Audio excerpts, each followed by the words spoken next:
পাবনা নামটা শুনলেই আপনার মাথায় প্রথমে কি আসে? মানসিক হাসপাতাল, বিখ্যাত তাঁতের শাড়ি ও লুঙ্গি, নাকি রূপপুর পারমাণবিক বিদ্যুৎ কেন্দ্র? কিন্তু বিশ্বাস করুন, পাবনা শুধু এতটুকুই নয়।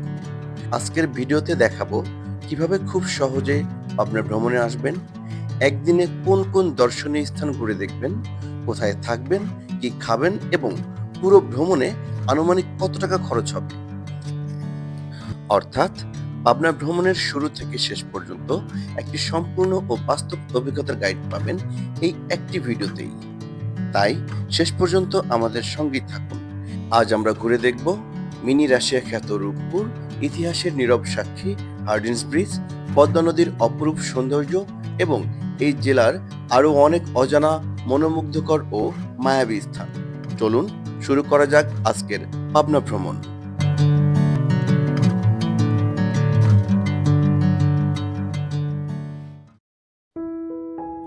আজ আমাদের যাত্রা শুরু ঢাকার টেকনিক্যাল থেকে সি লাইন পরিবহনের একটি এসি বাসে করে, যার ভাড়া পড়েছিল জনপ্রতি ১,০০০ টাকা। আপনারা চাইলে নন এসি বাসেও যেতে পারেন, যার ভাড়া পড়বে ঢাকা থেকে পাবনা পর্যন্ত জনপ্রতি ৫০০ টাকা করে। আমাদের রাতের খাবারের জন্য বিরতি দিয়েছিল ঢাকা পাবনা হাইওয়ের মধ্যে অবস্থিত ন্যাশনাল ফুড ভিলেজ নামক একটি রেস্টুরেন্টে।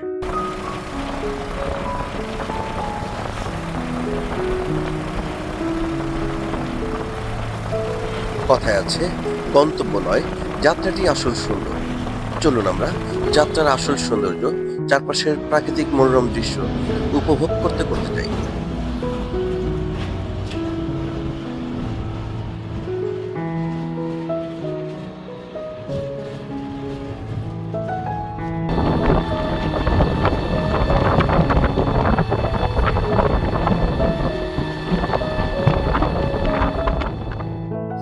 চলুন নিউক্লিয়ার প্ল্যান্টের চারপাশটা একবার দেখে নিই। প্রথম দেখায় কেউ কি ভাবতে পারবে এটা বাংলাদেশ? বেশি নরম না বেশি শক্ত না, তালটা যেন খেতে পারি শ্বাসটা। মাথার থেকে কাটেন মামা, এখান থেকে মাথার থেকে কাটেন।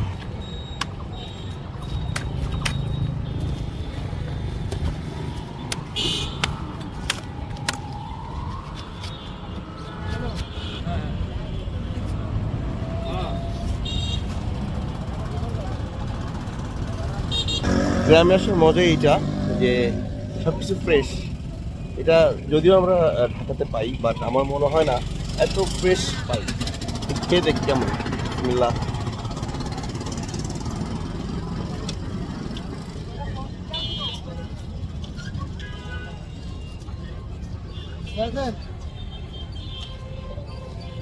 আহ আলহামদুলিল্লাহ, শান্তি। এই কাঠফাটা রোদের মধ্যে ঠান্ডা তালশ্বাসের পানি, ভিতরে যে পানিটা ছিল, অসাধারণ অসাধারণ।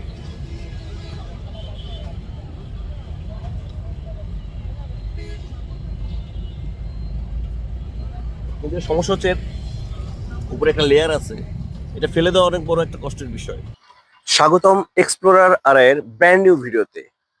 আজকে আমরা এসেছি পাবনার ঐতিহ্য, এমনকি সারা বাংলাদেশের একটা ঐতিহ্য, হার্ডিন ব্রিজে। আমরা আজকে দেখব হার্ডিন ব্রিজ, পাশে দেখতে পাচ্ছি লালন শাহ ব্রিজ।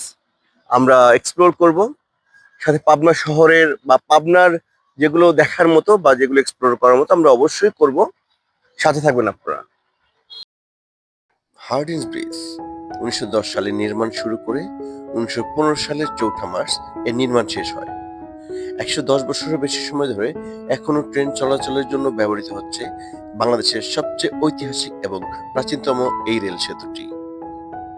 ১.৮ কিলোমিটার দৈর্ঘ্যের এই রেল সেতুটিতে রয়েছে ১৫টি স্টিল ট্রাস স্প্যান। এর প্রতিটি প্রায় ৩৪৫ ফুট দীর্ঘ। ব্রিটিশ ভারতের ভাইসরয় লর্ড হার্ডিঞ্জের নামানুসারে এর নামকরণ করা হয়।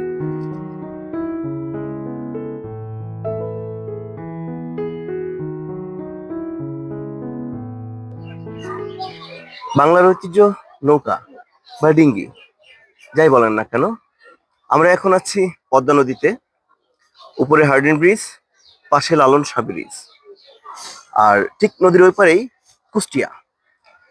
পাবনা এবং কুষ্টিয়াকে একসাথে করেছে যেই ব্রিজটা, প্রথম ছিল ব্রিটিশ আমলের এই হার্ডিন ব্রিজটা। এরপরে হলো লালন শাহ ব্রিজ। দেখতে পাচ্ছেন পদ্মা নদীর উপরে নৌকাতে বসে আছি, একটু দোল খাচ্ছে ঢেউয়ে। অন্যরকম অনুভূতি, অন্যরকম অনুভূতি।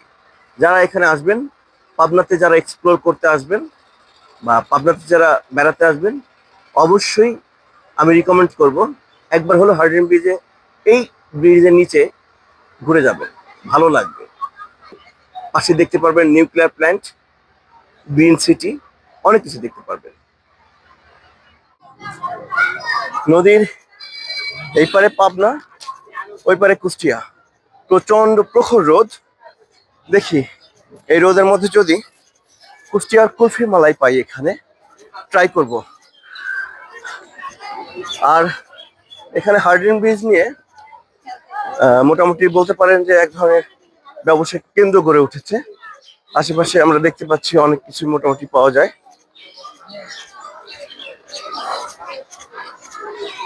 দেখি দেখি আমরা কুষ্টিয়ার বিখ্যাত কুলফি মালাই এখানে পাই কিনা। যদি পাই অবশ্যই আমরা ট্রাই করব। দেন তো একটা, কত করে এগুলি? 50 টাকা আছে, 60 টাকা, 100 টাকা। এটা কি বলেন আপনি? কুষ্টিয়া কেউ দাম হয় না, 20 টাকা 30 টাকা হয়। 30 টাকা সেটার মালাই হবে না। হ্যাঁ, ভালো মালাই খেতে লাগলে একটা 50 টাকা লাগে। তোমার কি মালাই 50 টাকা? কুলফি মালাই। বুঝছি তো, দেখি তোমার মালাই দেখি।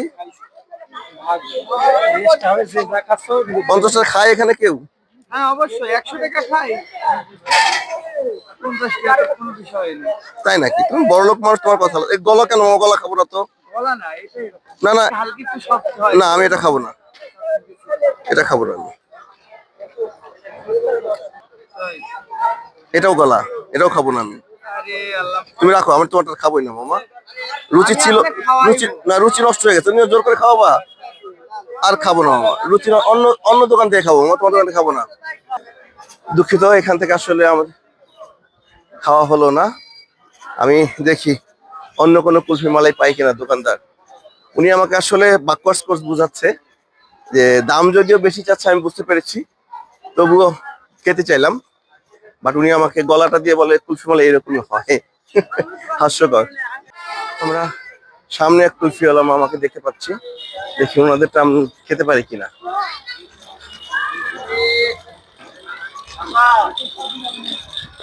কি মামা, ভালো আছেন? কি কুলফি মালাই কোন জায়গার এটা? কুষ্টিয়া? সত্যি কুষ্টিয়ার? কত করে? 30, 40, 50। হুম, কেমন এটা দেখি, একটা 30 টাকা দাম তো মামা, খেয়ে দেখি।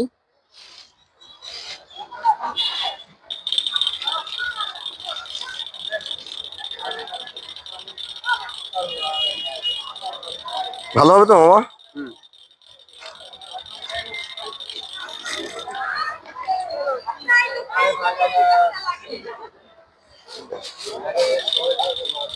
মালাই, কুলফি মালাই।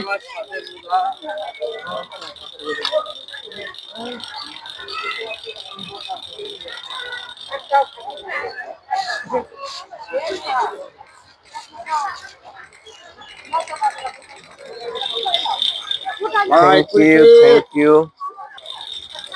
মামা হচ্ছে রিয়েল বিজনেসম্যান। কুলফি নিলাম, দেখি টেস্ট করে দেখি। আর রিয়েল বিজনেসম্যান কেন বললাম নিশ্চয়ই বুঝতে পেরেছেন। আমি আগের কুলফিওয়ালার সাথে কথা বলে আসছি, এই মামার সাথে কথা বললাম।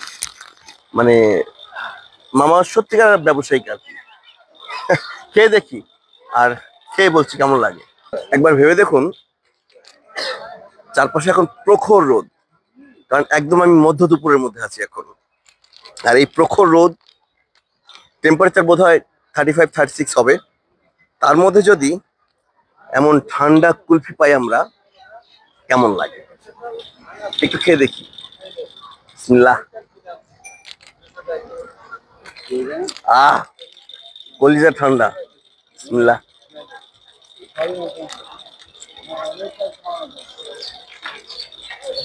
অ্যাকচুয়ালি প্রত্যেকটা জিনিসই আমার মনে হয় বিখ্যাত এমনিতে এমনিতে হয় না, অবশ্যই তার গুণাবলী থাকতে হয়। আর কুষ্টিয়ার কুলফি মালাই বিখ্যাত বোধহয় এই কারণেই। আমি এর আগেও খেয়েছি, ঢাকাতেও খেয়েছি, অন্য জায়গায় খেয়েছি। বাট আমি তো যেহেতু এখন মানে বলতে গেলে কুষ্টিয়ায়, মানে নদীর ওই পারে কুষ্টিয়া, নদীর এই পারে পাবনা, আমি নদীর ঠিক এই পারে আছি।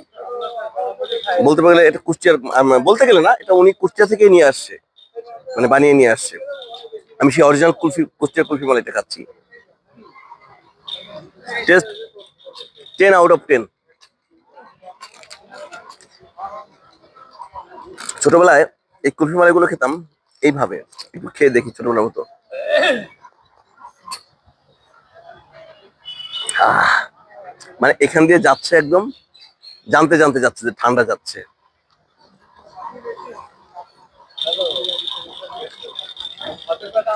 শেষ করি,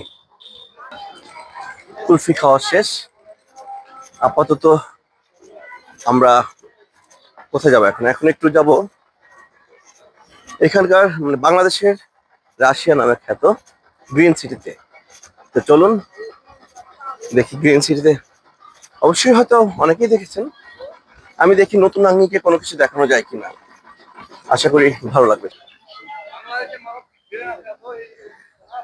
এতক্ষণ যে হার্ডিন ব্রিজটা আপনাদের দেখালাম নিচ থেকে বা নদীর পাশ থেকে, সেটাই এখান থেকে দেখতে পাচ্ছেন, উপর থেকে দেখানোর চেষ্টা করছি আপনাদের। আর হার্ডিন ব্রিজটা ব্রিটিশরা তৈরি করে গেছে, তবুও দেখুন এখনো কত নিখুঁত, কত অ্যাক্টিভ। এখন এটার উপর দিয়ে ট্রেন যায়। অসাধারণ, অসাধারণ, অস্বীকার করার কোনো উপায় নেই, অসাধারণ।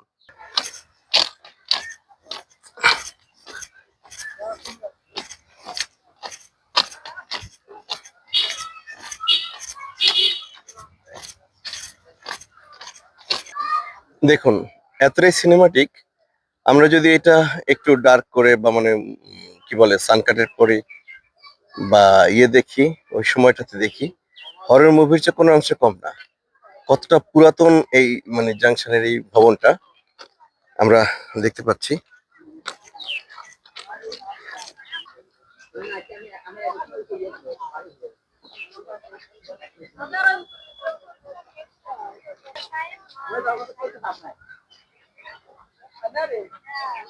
পাওয়ার প্ল্যান্টটা এখান থেকে একেবারেই কাছে আমরা দেখতে পাচ্ছি। ক্যামেরায় যতটা দূরে মনে হচ্ছে ঠিক এতটা দূরেও না।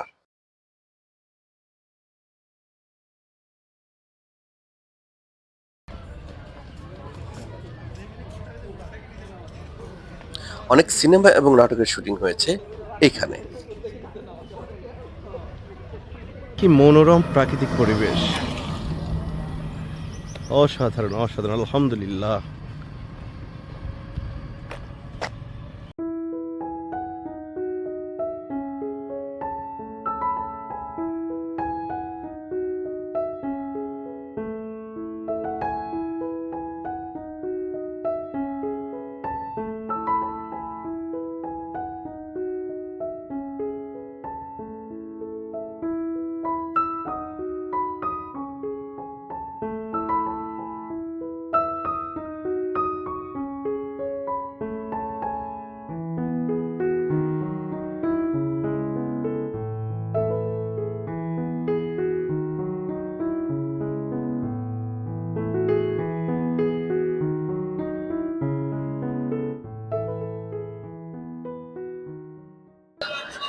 কি ভাবছেন রাশিয়াতে আছি? না, মিনি রাশিয়াতে আছি। আই মিন বাংলাদেশের রূপপুরে অবস্থিত মিনি রাশিয়া গ্রিন সিটিতে আছি। আপনারা হয়তো অনেকেই জানেন, অনেকেই জানেন না যে বাংলাদেশের নিউক্লিয়ার প্ল্যান্ট হওয়ার পরে এই পুরো অত্র এলাকাটাই এখন রাশিয়া হয়ে গেছে। আমাদের এখানে এসে আমরা অনেক ভাইয়ের সাথে কথা বললাম, কমিউনিকেট করছে রাশিয়ানদের সাথে, রাশিয়ান ল্যাঙ্গুয়েজে কমিউনিকেট করতেছে। ভালো লাগলো। মনে হচ্ছে না যে আমি বাংলাদেশে আছি, আমার মনে হচ্ছে যে আমি রাশিয়ার মস্কোতে বা অন্য কোথাও আছি। পরের বার যারা এখনো আসেন নাই পাবনার রূপপুরে এই গ্রিন সিটি বা রাশিয়ান মিনি রাশিয়াতে, আমি তাদেরকে অবশ্যই রিকমেন্ড করব একবার হলেও এসে যাবেন। ভালো লাগবে, খারাপ লাগবে না। আর চেষ্টা করব আমি ভিতরে, আই মিন গ্রিন সিটির ভিতরে এন্ট্রি নেওয়ার জন্য, যদি কোনো রেস্ট্রিকশন না থাকে, বা রেস্ট্রিকশন তো অবশ্যই আছে, যদি পারমিশন পাই আর কি, আমি ভিতরে যাওয়ার চেষ্টা করব। আর এখন আমি যেই জায়গাটাতে বসে আছি একটা রেস্টুরেন্ট, একটা রাশিয়ান রেস্টুরেন্ট, মানে বাংলাদেশি রেস্টুরেন্ট বাট রাশিয়ান নাম এখানে। এলজিপ্পো বোধ হয় এই নামটা। আমি মানে প্রোনাউন্সিয়েশনটা করতে পারছি না, উচ্চারণটা করতে পারছি না। আমি ওনাদের কাছে শুনে নিবো হয়তো বা।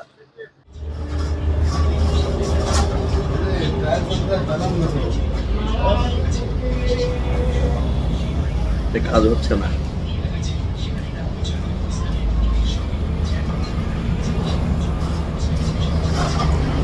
শুকুর আলহামদুলিল্লাহ।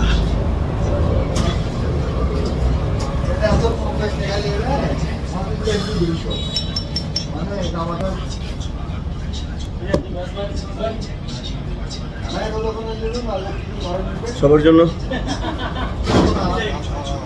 এক্সপ্লোরার আর এর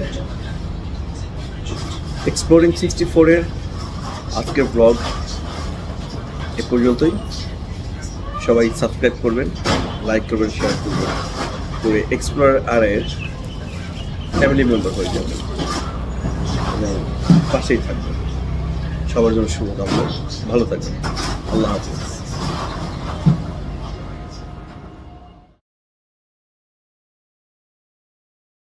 রাতে ফিরে আসলাম পাবনা শহরে। আর আজকের মতো তাহলে এখানেই বিদায় নিচ্ছি। এই পাবনা ভ্রমণ আপনাদের কেমন লাগলো কমেন্টে জানাতে ভুলবেন না। খুব শীঘ্রই আসছি নতুন কোনো ভ্লগ নিয়ে। ততক্ষণ পর্যন্ত সবাই ভালো থাকবেন। আল্লাহ হাফিজ।